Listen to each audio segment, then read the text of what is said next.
حضرت سیدنا مالک بن دینار رحمۃ اللہ تعالی علیہ کا ایک دہریے سے مناظرہ ہوا۔ دہریہ کسے کہتے ہیں؟ دہریہ نان مسلم، غیر مسلمان، کافر کو کہتے ہیں۔ دونوں کی گفتگو بڑھتی ہی گئی، یہاں تک کہ بات مناظرے سے نکل کر مباہلے پہ ختم ہو گئی۔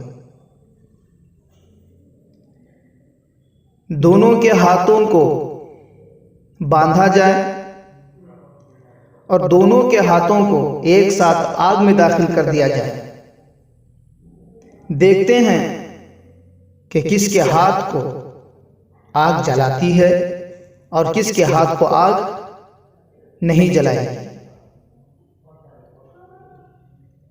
اور جس کے ہاتھ کو جلاتی ہے وہ جھوٹا ہے، اور جس کے ہاتھ کو آگ نہ جلائے وہ سچا ہے۔ چنانچہ پیارے عزیزوں اور دوستوں، دونوں کے ہاتھوں کو ملا کر باندھا گیا اور دونوں کے ہاتھوں کو ایک ساتھ آگ میں داخل کر دیا گیا۔ تھوڑی دیر کے بعد آگ ٹھنڈی ہو جاتی ہے، آگ سرد پڑ جاتی ہے، لیکن دونوں کے ہاتھوں کو آگ نہیں جلائی۔ دونوں کے ہاتھ محفوظ و مامون ہے۔ خدا کی قدرت ایسی ہوئی، جب حضرت مالک بن دینار رحمۃ اللہ تعالی علیہ یہ واقعہ دیکھ کر بہت پریشان ہو جاتے ہیں، حیران ہو جاتے ہیں، اپنے پروردگار عالم رب العالمین کی بارگاہ میں عرض کرتے ہیں کہ پروردگار عالم، آگ کا کام تو جلانا ہے، آگ دونوں میں سے کسی کے ہاتھ کو نہیں جلائی۔ پروردگار عالم، یہ کیا ماجرا ہے، یہ کیا قصہ ہے؟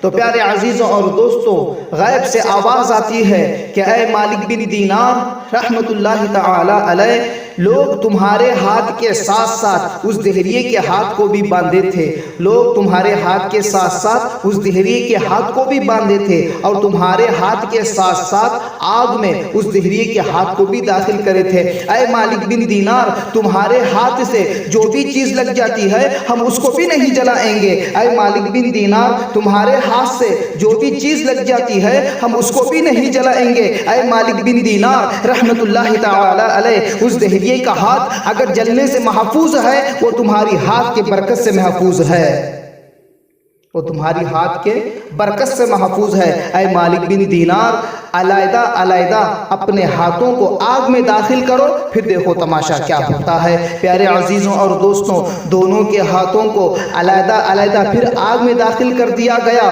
وہ کافر مرتد تھا، وہ دہریہ جھوٹا تھا، اللہ تبارک و تعالی اس کے ہاتھ کو جلا دیتا ہے، اور حضرت سیدنا مالک بن دینار رحمت اللہ تعالی علیہ کا ہاتھ محفوظ و مامون رہتا ہے۔ پیارے سنی بھائیوں، یہاں پر غور کرنے کا ایک مقام ہے، یہاں پہ سوچنے کی ایک چھوٹی سی بات ہے۔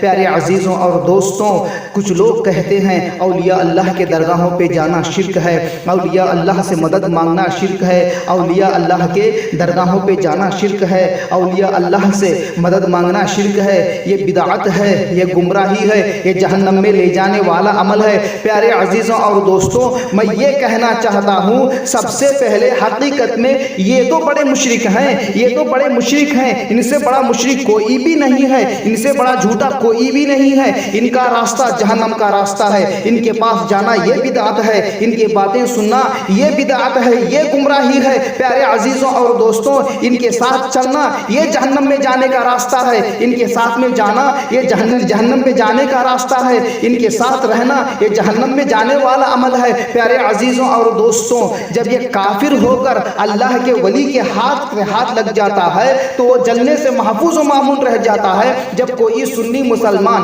اللہ کے ولی کے در سے لگ جاتا ہے، اللہ کے ولی کے ہاتھ میں ہاتھ دیتا ہے، تو وہ بھلا کیسے جل سکتا ہے؟ نہ تو اسے دنیا کی آگ جلا سکتی ہے، نہ تو اسے آخرت کی آگ جلا سکتی ہے، نہ تو اس کو جہنم کی آگ جلا سکتی ہے، بلکہ وہ محفوظ و مامون رہتا ہے۔ اللہ تبارک و تعالی اپنے گناہگار بندوں کو اپنے ولیوں کے صدقے میں ان کے گناہوں کو معاف عطا فرما کر ان کو بھی اپنا ولی بنا لیتا ہے، ان کو بھی اپنا ولی بنا لیتا ہے۔ کسی شاعر کیا خوب کہتا ہے، کسی شاعر کیا خوب کہتا ہے، اللہ اللہ کہنے سے، اللہ اللہ کہنے سے اللہ تعالی نہ ملے، یہ اللہ کے ولی ہیں جو اللہ سے ملا دیتے ہیں، یہ اللہ کے ولی ہیں جو اللہ سے ملا دیتے ہیں۔ نگاہ ولی میں وہ تاثیر دیکھی ہے، نگاہ ولی میں وہ تاثیر دیکھی ہے، بدلتی ہزاروں کی تقدیر دیکھی ہے۔